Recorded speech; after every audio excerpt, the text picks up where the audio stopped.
Peter and Hutch, we are doing something today, unlike the San Francisco 49ers. Technically, the trade deadline just came. There will still be stuff trickling in as we talk here on the YouTubes today. Yep. But not terribly unexpected that the Niners stood pat, no? No, and I think once you saw the price tag for Jermaine Johnson was a second-round pick, that felt like it. Nope. If it was a third, I do think they might have gotten a deal done. Yeah. But at the same time, it felt like it was all of this was going to be a stretch for them this year. They've already done their business. They traded draft picks in July. Well, I guess it was August. They made 2 moves in August. They made a move for Bryce Huff after the draft. They obviously went and got Keon White last year. They just had to add Khalil Davis at the deadline. Just had to do it because heaven forbid you didn't add Khalil Davis, who is currently, well, he was retired. Now he's coming back to play in the UFL. So that's awesome. Nice. That's good. Something I learned yesterday. All 3 of his tackles will remember where we were. So he was their 7th round pick for this year, which would have been maybe the market was too rich for that to have meant anything. But how about this? I think that 49ers fans will be thanking John Lynch for not doing anything as much as they curse him currently because our little monkey brains haven't been satisfied by action in the There was not enough dopamine for the 49ers. Clearly. I mean, and I think it's something where when you see other teams making big deals, you're like, I want one. I want a deal. I want a trade. Literally keeping up with the Joneses, as in Jerry Jones trading for Quentin Williams. Like you're like, oh, I want that. But if you're asking the New York Jets to save you, maybe you need to reevaluate how you go about your business. Like, I think pretty highly of how the Colts go about their business. Obviously got some connections there, but like 2 first rounds for Sauce Gardner? What are you doing, baby? No. What are you doing, Chris Ballard? Like you finally get you finally get your job secured, and you're like, what if I really did something bold and brash and kind of stupid? Yeah, it's I mean the message is obviously clear. Daniel Jones is going to be their quarterback, and they're not going to look to the draft for one. Like they're just going to extend Daniel Jones, probably get like a Sam Darnold type deal, right? Sure. 3 years, 120 million, something like that. And and then that's what they're just going to run with. And I guess Sauce Gardner is supposed to solve it. Like I think the problem with Sauce, he is a great man corner. He's got incredible length. He can really cause some problems, but at the same time, how much value does he really add to your team compared to the next few corners on the list? And he can't tackle. I think that's what we go back to in week 1 last year where they had to bench him because he couldn't tackle and the 49ers kept attacking him. That's kind of all I can think about when I go to Sauce Gardner. Well, we all know island games count triple. And in that game, Kyle Shanahan exposed something that I think had been whispered and discussed. But Sauce Gardner has been trading on a reputation he earned as a rookie. Full stop. He's already gotten paid. And this is kind of what I come to. A lot of Niners fans and frankly just NFL fans out here being like, why aren't they making trades? Well, what the Niners need, because they have, and let me be exact here, $281 million on the cap for next year, which leaves them about $38 million in cap space before rollover, which is fine. That's a good situation. But most of that is pretty strong cash and locked in. And then $311 for 27, which means that they're already over the 2027 salary cap. And they're hoping that Roger cuts some new deals to help them out on that front. Yeah, they'll just keep rolling stuff over and figure it out. But it is like the point is they have an immense amount of money committed. Correct. So what do they need? They need, again, to be very specific about my word choice, they need cheap, controllable, really good players, right? Whichever order you want, all 3 of those things have to be true. They have to be cheap in terms of not making a lot of cash. They have to be controllable, as in, hey, they're not going to be a free agent at the end of the year because we're giving up serious draft allocation. And they have to be really good, as to then theoretically put the 49ers over the top. You know how many cheap, controllable, really good players are available via trade? 0. Because you would never, ever, ever trade somebody like that. The only way to get those players is through the NFL draft. And really, the top 3 rounds of picks in the NFL draft. Yeah, I think it's something where the 49ers, could they have pushed and, like, traded a second for Jermaine Johnson, who may or may not be a good edge rusher? Sure, just for the dopamine kick, but I don't think there's any world in which that's, like, a logical trade or that really moves the needle for this team this year, which is what you're saying. If you make a trade like that, okay, we're going for it this year, and it's gonna be worth it. I just don't think there's anyone on the market. When I saw the other names, they were either expiring or had Mhm. $20 million deals per year. It just didn't really make sense for this team, and yeah, they need players, like, they actually tangibly need players, Right. but I think you have to weigh, is a random free agent off the street gonna be that much different than a guy we're bringing in midseason, midweek, who's on the market for a reason, and how much Right. better is this guy on the market than what we're picking up? There is something to have been said for the Niners using the draft capital that they had already used to go and pick up some players that you're effectively jumping the line Yeah, in waivers, kind of the same way they did it in August. Like that would have been okay. I would have had no problem with that because but you're they can't using trade any other picks except for their first exactly. 3, so They couldn't. Right, because the 4th and the 5th round is tied up with Huff. You got a 6th and a 7th that are tied up. So yeah, they just weren't in a position to trade anything. And then you don't want to be selling 27 picks at the 50% discount because then what would have been a 26 7th, well, that's actually now a 27 5th. right.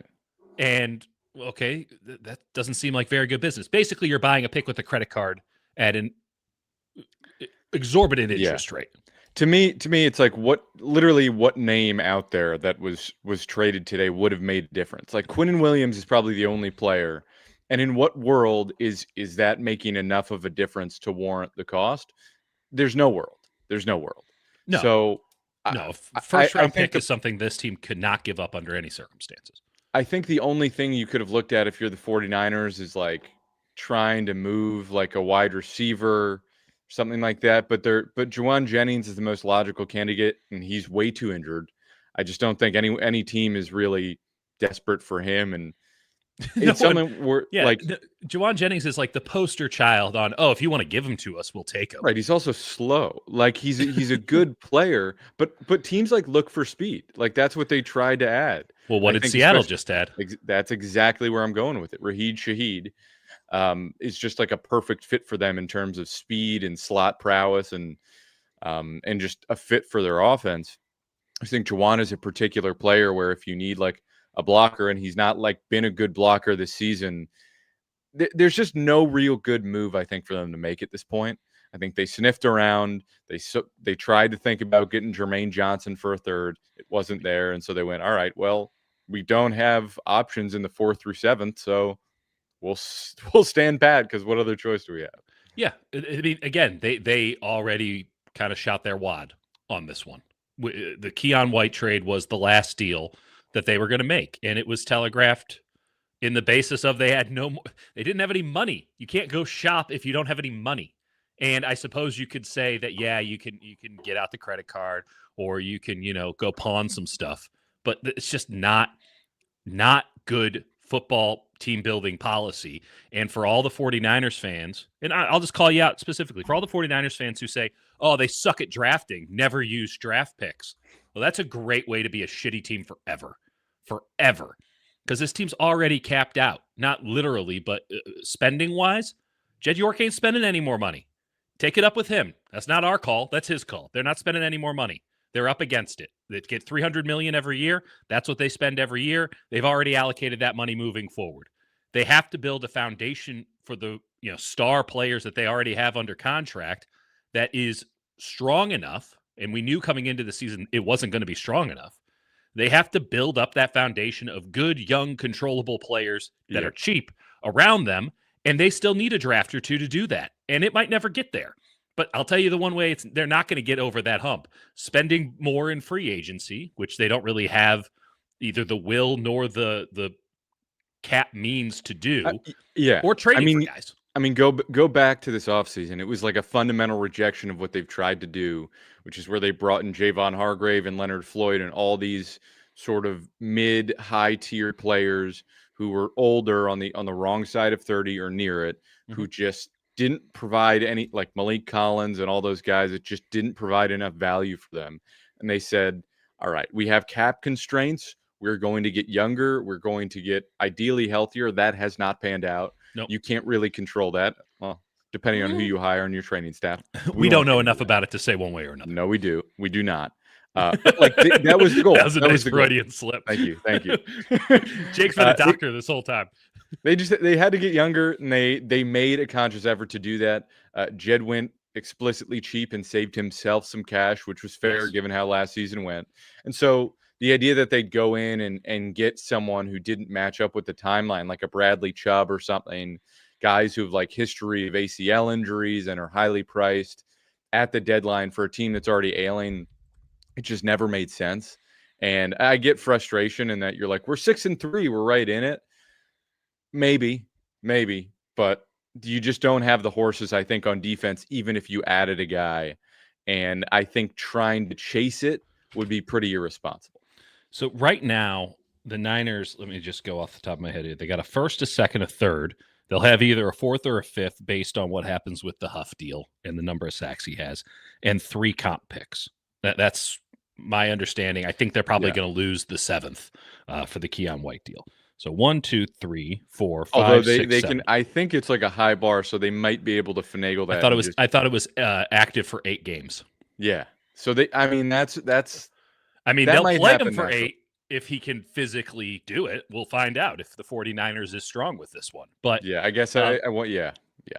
So 8 games. I mean, clearly there's more than 8 games remaining. Like it's possible, but okay, fine. They have an extra 7. They have. That's 1, 2, 3, 4, 5, 6, 7, maybe 8 picks, maybe 7 picks. That's fine. So I think there's been an outcry. Like, why aren't they doing anything? Again, they already did it all. If Keon White was made as the trade today, as opposed to last Wednesday, would you be complaining that they didn't do anything? No, they heaven forbid they don't wait until the deadline to get their business done. But let's add in this idea of, look at the Rams, and the Niners expressly have stated they want to be on the Rams model and their, fuck them picks lifestyle that they had. Let's just remember, okay, yeah, they didn't have a first round pick from, oh, Jesus Christ, I'm still scrolling. Jared Goff to Jared Verse. Okay. No first round picks during that stretch. They had, I can't even count, double-digit picks in 3 of those years. Right. They had 9 or 8 or 7, and they had nothing but second, third, fourth. They loaded up. They had a bunch of picks. So the idea that the Niners, oh, fuck them picks, okay, that's fine. But they already said that with their low-level picks. They already said that by getting rid of their 4th and their 5th and all. Yeah, they got rid of all of the day 3 picks. They're hoarding day 1 and day 2 picks.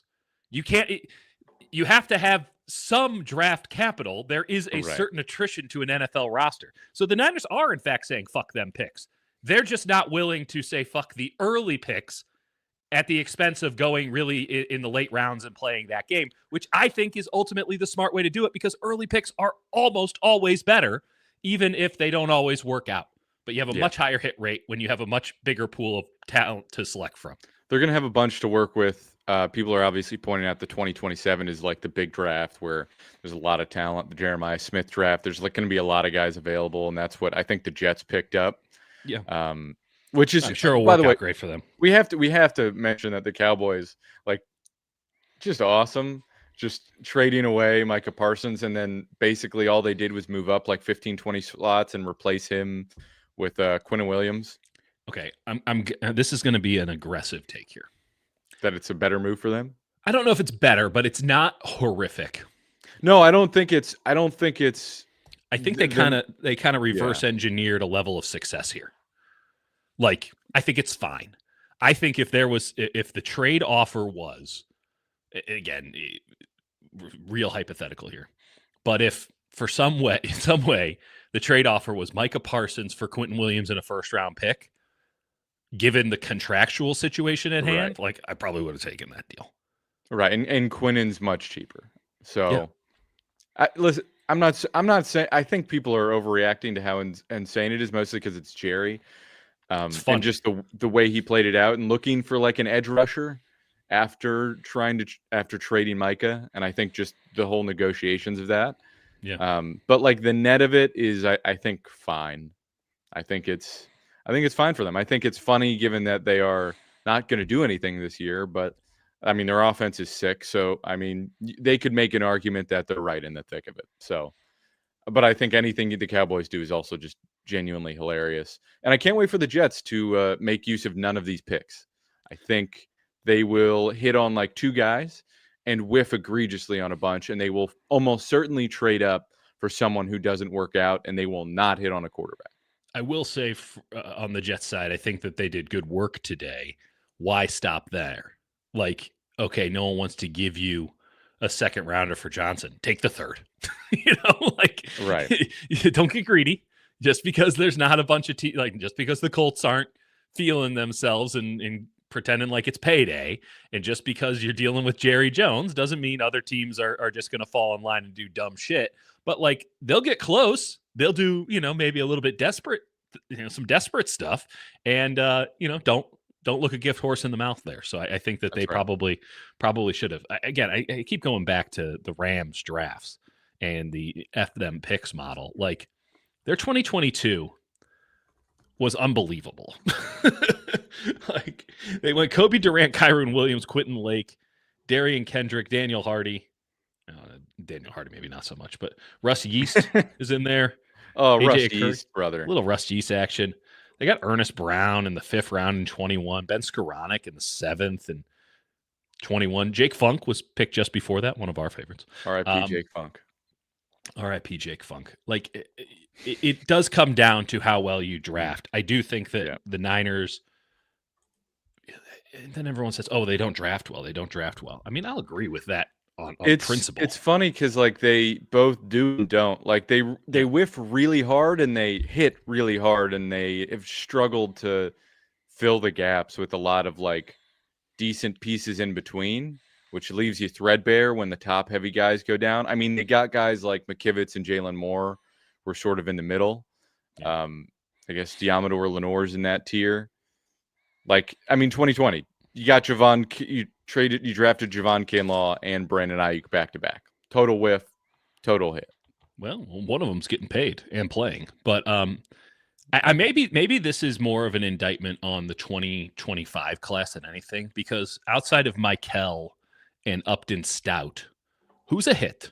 I mean, we're in November here. Yeah, I mean, we can go through it. Mikel, who is playing well, but I think people are fair to say he underwhelmed as a pass rusher. I think he's always a guy that was going to win better inside, and also going against Andrew Thomas.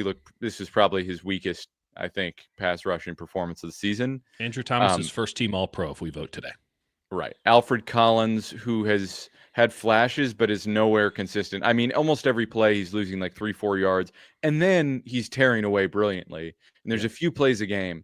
I mean, if he stays healthy, I think he will put it together going into next year. Mm-hmm. I don't know that happens this year. He's more of a project than I think. I mean, maybe people understood he was a project, but he's a project. Nick Martin, who knows? But you drafted him 75th, and he's not playing for you. Upton Stout has been mostly bad, seems to be improving. Oh, I would say that Stout has really turned a corner. I've liked his last I agree. Games. Yeah. I thought I liked him. I saw a really good play from him where it was like 3rd and 12 and he got exactly to the line to gain and sort of sucker dart in on a little check down and then drove on the ball really quickly. I loved it. Yeah. We'll talk about this game in a sec. I think he's turning a corner. Potential. Yeah. Agreed. But there's an argument you could have had like a guy like Jacob Parrish instead of Nick Barton, whatever. Okay. Stout's okay. I'd give him a B. I'd give Mikel a B. I'd give Stout a B. CJ West has just been inactive. Had an awesome camp, hurt his hand or finger, has been inactive. I don't get it. I don't get it either. Saleh keeps saying he believes in him. Okay. Jordan Watkins has been unhealthy, finally playing. I was impressed with his blocking. Why are you shaking your head? We don't have enough of a sample size to make Okay. a distinctive statement on Jordan Love. Impossible to give a referendum, and for the most part, drafts are impossible to give a full referendum on until it's 3 years down the line. But like Well, I as it mean, stands, I don't think it's ridiculous in the modern NFL, especially with a lot of these guys getting a tremendous amount of playing time to right get at least from the call it a checkpoint now. from the 49ers standpoint, you were betting on rookies producing, and so you have to evaluate how they've produced for you right now. Jordan James, a ghost. One day, his day will. I don't come. know if there will be a one day.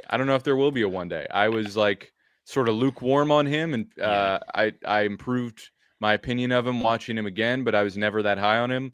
I don't know. We'll see. He hasn't played. We thought he was 7th rounder undrafted, and they took him. Yeah. In the 147, 147, and man, again, I get when they sell them, you're like, okay, yeah, I see what they're talking about there, but it felt so specific, especially with my boy DJ Giddens available, right? Who he has a new teammate in Sauce Gardner, but the Jordan James of it all, the Nick Martin of it all, those were the two picks that I think we were both most confused by. Maybe Gergen Colby and Bergen. Not Gergen. My buddy Colby Gergen. Siegel, who is I think a clear win at that slot. I think he's going to play a role for this team. Very strange what's going on there. Don't fully love it. Inactivated. Don't love it. Don't love really it. Get it. Curtis Rourke, who is like a play for next year. Fine. I think 227, go for it. People seem to be excited about him. Colby at 249 has been a win at that slot, no question about it. And then Junior Bergen, which whatever, it's 252. But you got one player in Mikel at pick 11 who's been I would say clearly good. Some people will disagree. I've been watching him every game. He was clearly good, not great, I would say. Can I throw some numbers your way? So Mikel had 20 tackles and a sack this season. Okay. Obviously, it's more than just the numbers, and I'm being unfair to these other people I'm about to name because I'm not watching them the way I'm watching Mikel. Shamar Stewart, 6 tackles, no sacks. Kenneth Grant, 19 tackles, 1.5 sacks for the Dolphins. Actually, not playing that poorly. Walter Nolan hadn't played until Monday night. Looked really good. Looked like a game wrecker. Big fan. Again, other concerns with him, too, to be clear, and some of that stuff may or may not manifest in his career, and we'll see. James Pierce, who got the Sauce Gardner package, 2 first-round picks in effect, 8 tackles, 0 sacks. Good job, Atlanta. Derek Harmon, pretty good, 13 tackles, 2 sacks. Tyleik Williams, 6 tackles, 0 sacks. You can make an argument. I think the only other player you could really make an argument for is Walter Nolan. I think that was the only other logical game. Yeah, well, I'm just saying, if you look at all of the first-round defensive linemen taken that were available to the Niners, Mikel is, I would argue, I haven't watched a tremendous amount of the Dolphins' defense, and I'm certainly not that keen to watch Kenneth Grant, but you could argue that he's been the best. Did you forget the Browns guy, the defensive tackle? Who's the Browns guy? You don't remember? It was a kid from Michigan, the other kid from Michigan. Yeah, he wasn't available to the Niners. Right. Okay. I thought we were just comparing all. No, I mean the Niners come on the board at number 11. Yes. Who was available for them to take? Fair. I was just throwing it out there that I don't think Mason Graham has been fine. I think he's looked pretty good actually. I don't watch a lot of Browns games because, I'm trying to continue to wanting to live, which is harder every day. So I am of the mindset that Mikel was a hit. No, I think no question about it. Again, I've literally gone through and graded every single snap of this defensive line. I think, again, he's 20 years old. His pass rushing is definitely has a ways to go. Oh yeah. Maybe we overestimated that. I think we knew it was going to be a project. I think the Niners wanted it to come along a little quicker, but they also thought he was going to have Nick Bosa playing with him, and it looked pretty damn good when they were able to mix and match and play Huff and Bosa and Yetur Gross-Matos and him, and then it became all on him almost entirely. Never forget that at Georgia they run the 4-0-4. They run the mint front, the tight front, whatever you call it. And this is an interesting note. I talked to Larry last night because I'm a masochist, and he brought up that at practice, I guess in the visible part of practice, Kacerik's really been getting after his young defensive linemen to keep their feet moving. And I actually found that to be interesting, a rarity, where they get blocked and then they stop. And that is a specific coaching point that most college teams are operating on, because there's a lot of screens and they're running a gap and a half system, which is, if you don't, yeah, go ahead. Sorry, brief aside. I know this is just an aside, but like Mikel was fucking outstanding against screens. He actually blew up like a half dozen of them this season just because he read them really well. I know that's like a minor part that you're gonna look at, but like, no, it matters. With his length, like it's actually a pretty impressive factor, and his general feel and IQ was pretty impressive on those plays. Anyway, continue. But he's a guy who was playing 4-eye, and now you're trying in the last couple of games, you're lining him up as a true 9 tech. Like, to imply that that's something that he should just take to immediately when you knew that his pass rushing bag was limited, if not non-existent. I just feel like, okay, I agree, not ideal, right? You want the full package, right? But you can teach bag. You cannot, and I know this sounds counterintuitive. Like, I really don't think that you can teach a guy how to be a good run defender. That feels innate. It feels like somebody who's like a great rebounder. I think you can get a lot better. I think it's like if you're coached poorly and you have the frame and size and you just need to learn. But like, there's a level of aggression and commitment you need, I think, to be able to be productive in the run game. So when you just look at it, you just think, okay, what was he asked to do under ideal circumstances, which of course we know don't last. And it was, hey, stop the run, be a cool third down effort rusher. Did he do that? I think he did it with passed with flying colors. And when he was asked to do things that they're hoping, and I think should be expected of him down the line, but when they asked him to do it today, he wasn't ready for it.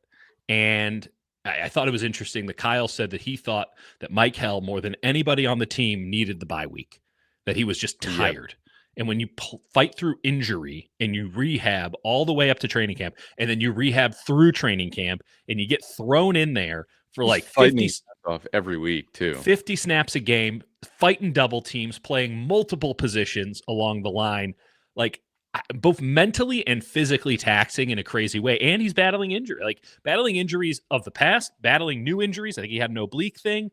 Like, I get it's going to be very interesting to watch how they handle the run game without it. I don't think they will.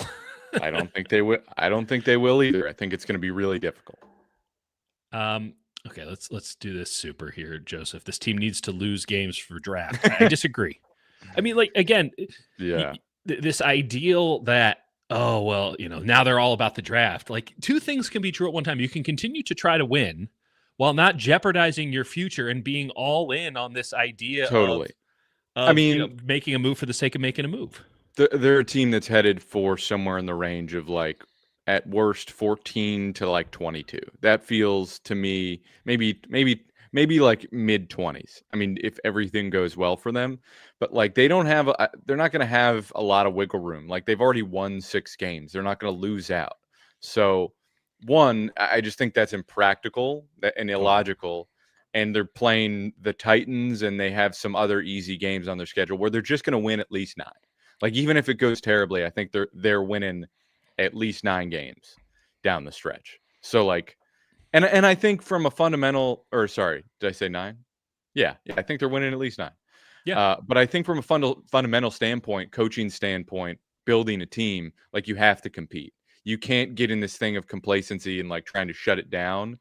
And these rookies, I think these young guys need an example of like, we actually play to the end, even if our team is sort of cooked.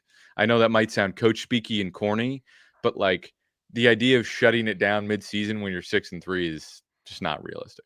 Well, let's also note, and they're going to sell this, and it's going to come across as so disingenuous, but there is a level of truth to this. They have Brock Purdy, Bryce Huff, in theory Ricky Pearsall, in theory Brandon Ayuk, in theory Ben Barch coming back. Like, it's not as if all of the injured players are injured forever, though it might be the case with Ayuk and Pearsall. Like, I can't tell you they're playing again. So they will make the Right. argument that so many teams before them have, which is actually we don't need to make as many trades as you think we need to make right now because we have all of these guys coming back. We'll add from within. We'll look a little bit better. And it's actually kind of difficult to not agree with that. If Bryce Yeah, Huff no, is it is back for true. the Rams game, that really matters. Yeah, Huff coming back. I don't know when Pearsall is coming back. Purdy coming back at some point, even though his toe is just never going to heal, I guess, this season, Nope. which is a fun little wrinkle that Kyle threw in there. So, like, you have, I think they're counting on their offense. They're counting on at some point Pearsall will be back and Purdy will be back and the offense will look better and Huff will try and single-handedly fix their pass rush issues and maybe Gross Matos will let them bench Keon White for 2. I don't know. Yeah, I forgot don't about think Gross you can Matos. say based on them being 6-3 that they should spend a third-round pick to get a 1-year rental and that's going to solve it. I understand you have an obligation to compete, but I do think it is logical for them to look at their roster and say, look at the guys we don't have playing. They're going to come back. I also just I fundamentally don't understand the argument that they're bad at drafting, which is a point of argument. Like we can get into that, or we have. That's all we kind of do. Okay, but let's just engage with the premise. Oh, they're bad at drafting, therefore they should get rid of all of their draft picks. Well, okay, there's also something called politics and career preservation. And if John Lynch is out here being like, "Oh yeah, we're not going to have any draft picks," what does that say about John Lynch? Like, doesn't John Lynch tacitly state in that action that he's terrible at his job and doesn't deserve to be in it? Like, why would he openly admit that? Oh, well, we can't possibly pick well in the third round. I mean, Fred Warner could argue that they do, but like, we don't pick well in the third round, so get rid of that pick. Like, what a weird reverse engineering Right. bit of logic. No, it's a top 100 pick. And yes, they have not been particularly good in the third round, save for that one time where they were exceptionally good and might have covered them for the rest of the time. But they've done fine in the first round. They've done fine in the second round. Like they need those picks. Those are high caliber prospects that are on It's something cheap where it's like contracts. regardless of what their track record is, you have to believe every year that their valuable picks and those selections are valuable, and that's where you get high quality talent. And even if it doesn't pan out, the process is like betting on those picks will eventually net you quality players. Yeah, 100%. And again, if John Lynch is, I've made this argument before. If John Lynch is bad at drafting, let Jed York fire him. I can make the argument for and against John Lynch being the GM of the team. So go to town. But the idea that they're going to not have any draft picks, because again, they already spent all of their spending money in August, in last week, in March. When did they make that trade for Huff? April, March? Who doesn't matter. Summer. They already spent all their spending money. And this team is not in a position to start spending draft pick capital at a usury interest rate. Like it's just that would be downright malpractice. Pardon? I said Ariante Ursary. Yeah, well, then again, a lot of people probably who are claiming now to make picks or to trade picks were probably clamoring for him because he big. Yeah. Do we even want to talk about the Giants game? Okay, I will slightly talk about the Giants game. You and I actually are in a bit of disagreement on Spencer Burford in that game. Oh, you're wrong. I thought he was pretty good. Yeah, he got bodied a few times. I'll tell you what I really saw in Burford, having watched it, which is such a baseline statement. Having watched it, which I definitely did. I can see the tackle in him. That's the thing I was going to say is I think he struggled and had some really bad moments, but I still liked it. Like, does that make sense that Yes. I still like the movements and it felt like he hasn't played left guard in a while. And so I'd like to keep seeing it. And I also like when he's on the move in space, there's a lot of like good feel there. Yeah. I'd like to keep seeing him on the field, but I do think there were some times he got really bodied and it was pretty bad. But it's not that he was terrible on every single snap, but there were a few plays he got really cooked. Yeah, he got beat to the left side a couple of times. Some of that does feel like a protection issue that I can't quite diagnose. But listen, yeah, no, he got beat a couple times. Sure, everyone did. And I mean, even Pooney, who I thought had a really nice game, I he agree. did have one rep where he just kept stepping backwards all the way into Mac's lap, Yeah. and you're like, okay, I guess I you stopped texted pressure. you. I think Pooney is not fully back, but he's getting there. He's getting there. So, yeah, I thought the offensive line was actually really impressive in this game. And the one sort of downside would have been McKivitz against Brian Burns. The book is out on McKivitz. You can beat him with speed. The good news is that there are not that many good speed rushers left in the NFL. Actually, there's just not that many good defensive ends in the NFL right now, in my opinion. By the way, it was like a dream matchup for Trent Williams, who absolutely ragdolled Abdul Carter at one point in this game, which was so predictable. Like, oh, the little skinny, bendy rookie who everyone's obsessed Have with. Fun with that. Trent was like buckling, like he was ready for power, and then he's like, "Oh wait, he can't." Okay, pop. Bye. he kind of like Three Stooged him. He just kind of popping him on the head. Do you think Trent has a resurgent year next year? I mean, he's clearly getting older, but do you think like rehabbing the knee for a full offseason and he comes in healthy? Like, do you think he's resurgent, or do you think this is part of a downturn? I think it's part of a downturn. I think that there will be moments where he looks like the full Trent Williams, and then he'll get injured again, because that's what the downturn really is. It's not like he lost a step or anything. He just gets injured more. This is the same argument I'd make for Steph Curry and the Warriors. Steph Curry's the same player he was 10 years ago. Like, he's unbelievable when he was winning MVPs. The problem is he just gets injured more now. And that's true greatness. That your play never really declines, just your availability does. Like LeBron is a great example of this. And it's inarguable to say that he'll ever be like peak LeBron again, but he's still an all NBA caliber player. He just doesn't play enough. And that's where we're at with Trent. Now, the good news is that he is still in fact out there, but he is clearly injured, and a lesser man would be so bad with this injury that he'd be unplayable. But he's still playable because he's Trent Williams, and he does in fact have several steps to lose. So I think it's kind of a lawyer cop-out answer, but I don't think that it will be a skill set issue. I think it will be an injury issue, and I just can't foresee a circumstance. I mean, it'd be luck if he stayed healthy at this point, just given where he's at in his career and the wear and tear on the tires. But you take it. You take every snap you can get from Trent Williams, because it might be one of the great left tackles of all time, if not the greatest. I'm with you. Closing the book on the Giants, I think I didn't even have that many takeaways other than that the Giants really suck. Yes, they suck. And Jackson Dart, I've never seen the media treat a quarterback quite like the way they're treating Jackson Dart. It's borderline sexual. It's freaking me out. It's very weird. And he just gets them you going watch in their him loins. and you go, oh, he was supposed to. It was actually schemed up really well by Daboll to pull the linebacker down, open up the window so you can rip the dig, and his feet are sideways and there's no pressure on him. And I'm like, what are we talking about here? Like, what do you mean he's seeing it? I don't think he's seeing it. I think he's fun. I think he does some cool shit. I think he can run. I don't think he's seeing it at all. He is he's all vibes. He's all vibes. He's a bigger Kyler Murray, and it's not going to age well.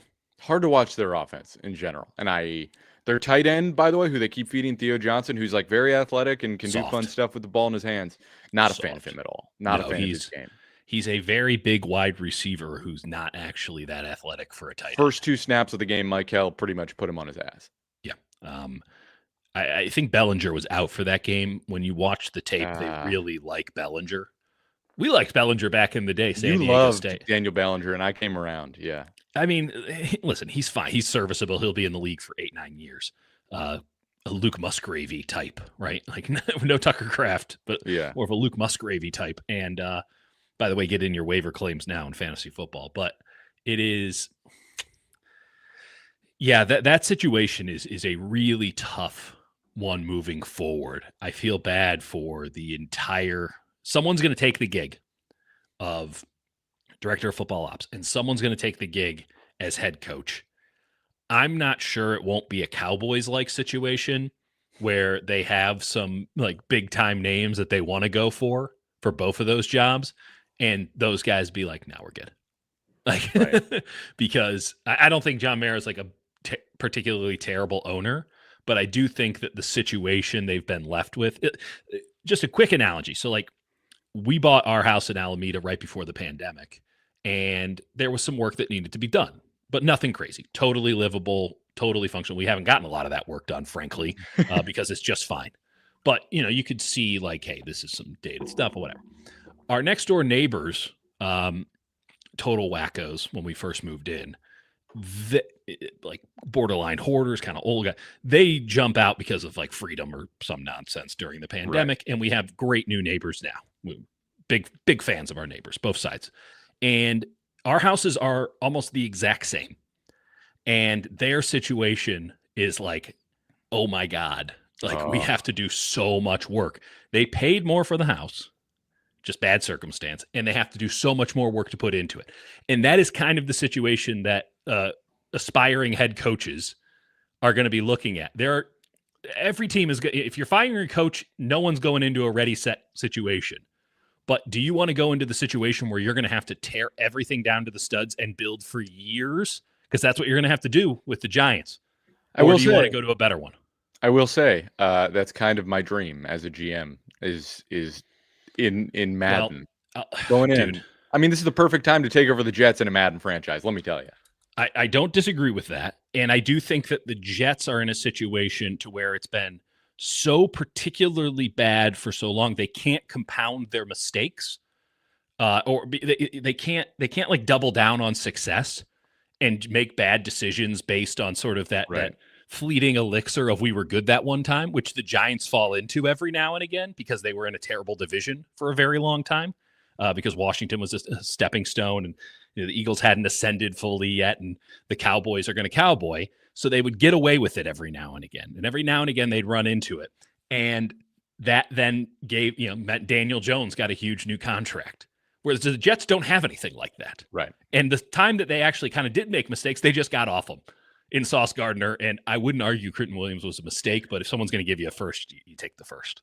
Yeah. So and a second. It's a first and a second. So. Yeah, you just deal. Yeah, it's a second this year and a first next year. And they got Adonai there and all that. Yeah. And they got Adonai Mitchell with it too. So I am or no, that was with the Sauce trade. I will say this. I don't know who's going to get that GM job, or the head coaching job. Both of those are going to be available. I will make a guess right now, prediction right now, that it is going to be retreads for both of those gigs. That no young, hotshot, aspiring personnel guy is going to choose that team over the 3 or 4 other options at minimum he'll have. And that no viable new up and coming head coach like a Joe Brady, for example, right? Right. Like that he'll be like, nah, I'm not going there, because people will say, well, the New York media, you have Jackson Dart, you're coming into a great situation. Then those people will watch the tape and they'll be like, this is not good. I'm beholden to this guy. Yeah. Good luck with that. Yeah. And your only skill position player is Malik Neighbors coming off an ACL. So not superb. I think they're fine. I think it'll be okay. Should we get to some comments and then get out of here? I think that's a great idea, Jake. I feel like I'm already running on fumes, my friend. I think you started this one. Prod beam. Yeah. Okay. So why did they not send Jair Brown to his daddy Wilkes, at least if you don't want to buy? Because Steve Wilkes doesn't actually want him. Also, I don't think Steve Wilkes has the ability to buy anybody. Also, Jair made some nice plays. I think he's been okay, other than getting absolutely cooked 2 weeks ago on that touchdown. I mean, the Jets in the market for Jair Brown? Come on now. No. Come on now.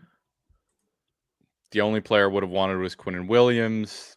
I just don't think there's a world where the Niners are paying that price tag. Doesn't make any sense. No, it's not just the draft price tag. Let me pull up the contract. I should have had this prepared. I would have been a real pro. It's tough to pull up contracts. It pulls a lot on your computer.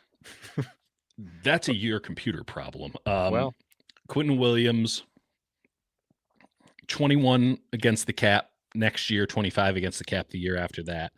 Though it's Yeah. really just the It's remainder of pretty this year and manageable. next year. Yeah, it's manageable. Yep. They've already paid out most of it. Now, I will say that Quentin Williams, at 28 years old, is going to go to the Dallas Cowboys at the end of this season and say, hey, let's work out a new deal. Yep. Because he doesn't have any guaranteed money in 27. So, a lot of people, we should just, so they should replace John Lynch. A lot of people are throwing this out there. That's fine. Go ahead. I can't make the argument for keeping him, but I also can't make the argument for firing him. I think he delegates a lot I think they do have a lot of sharp people, and they delegate a lot, and they probably delegate too much in certain ways where there's like an obsession with consensus, and certain times they get far, far, far too cute with some of their decisions, and sometimes they absolutely nail it. So I think firing Lynch is that solving the problem? I mean, I guess probably if you bring in somebody who's just pretty sharp, but yeah, I can't make an argument kind of one way or the other because I feel like it's a lot of hiring other people who do a lot of legwork. I just love this. I just love this argument that the guy, he's not a real GM, or this argument that, actually Kyle's running all of it. And Kyle's not. No, he isn't. I'm telling you very right now. Clearly not. The 49ers' biggest issue this past, I'm with you, Jake, that they have this kumbaya mentality. And that's really, Lynch is not a noted personnel guy, though I do think he deserves more credit in that regard.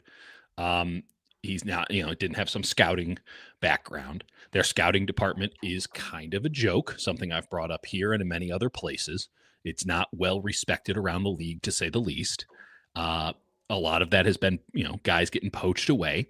Their analytics department, which I think a lot of teams do somewhat respect, has also been poached, with their main analytics guys running other situations now, or being, promoted to their point of incompetence. All that delegation, I don't think they've replaced on their roster or in their front office all the talent that has left, and I don't think they had as much talent in that front office as they did on the roster. So John was hired initially to do all of the political stuff that Kyle didn't want to do, which is handle sort of, the minutia of the roster, right, to handle all of the, glad handing and, photo taking that has to come around with being sort of the main guy for the team, or at least the personnel side. And over time, Kyle made so many bad decisions come draft time and with free agency that he ceded verbally more and more power to John and John's way of going about business. And John, you're right, it enables a lot of people to do their jobs. I think now he's left in a situation where there's a lot of guys and gals on that staff that aren't particularly great at their jobs. And I think this all manifested come draft time when they go, and Jed has a hand in this, at draft time when they basically outsource the entire scouting department to their coaching staff. And the scouts were basically there to cross-check stuff, but not to really bring stuff forward. And Robert Saleh got to pick as many players as he wanted, and Chris Kuceric got to pick as many players as he wanted. And, Kyle got to pick his couple players every year, though he stayed out of it more this year, I've heard, than in past years. Mainly because he kind of had to do a mea culpa over the Ayuk situation, which he pulled rank on at the last second again. The idea, though, that John Lynch is not a real GM is somewhat laughable. Name some people that should come in and replace him. Name some people who can manage the weird political landscape that the 49ers have going on, with an owner who drops in every 6 months and, demands fealty, and a head coach that actually has all the power but doesn't really want to do all the things that have power until it really push comes to shove, and then he actually wants that power. Like, find me someone who can so deftly manage all of it, and, by the way, keep all of this shit generally out of the media. So yeah, they do a very good job of that, and maybe they prioritize that too much. They absolutely do. And so I have to get everything from other scouting departments and guys talking to other dudes on the road and all that. Like, they don't leak from 4949. That was John Lynch's initial mandate, frankly, when he showed up. The leaks were out of control with Bulky and everybody else in that front office, and Jed was over it. And again, oh, Jed should sell the team. Ain't going to happen. Can't fire owners. Oh, well, John Lynch isn't a real GM. Built 2 teams that went to Super Bowls. Built one of the best teams I've seen in the last 25 years of NFL football. Couldn't get over the hump, but the 23 49ers, an absolute fucking wagon.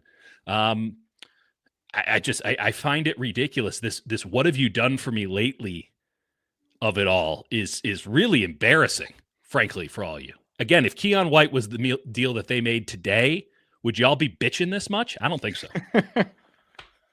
Probably not. And I don't think they're doing a good job. Like, how am I Right. the defender of the 49ers front office right. here? Like, you're going to be thanking him. You're going to be thanking John Lynch for not being rash and short-sighted and trading away a first or a second or a third round pick. You're going to be thanking him come draft. I think it's like it's fair to want them to do something just in the abstract, knowing that they're 6-3, 3-0 in the division, got a crucial game coming up. Hey, if we add a piece, get a win against the Rams, like, we can win this division and anything can happen in the playoffs.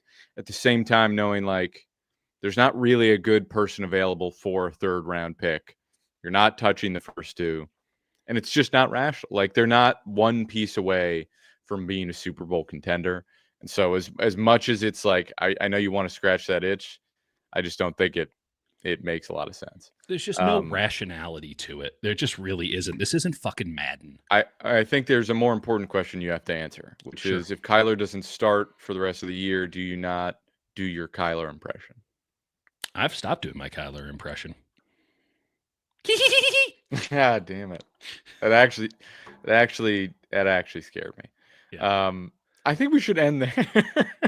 Sure. Just with Dieter's horrible Kyler Murray impression. Bye. See ya.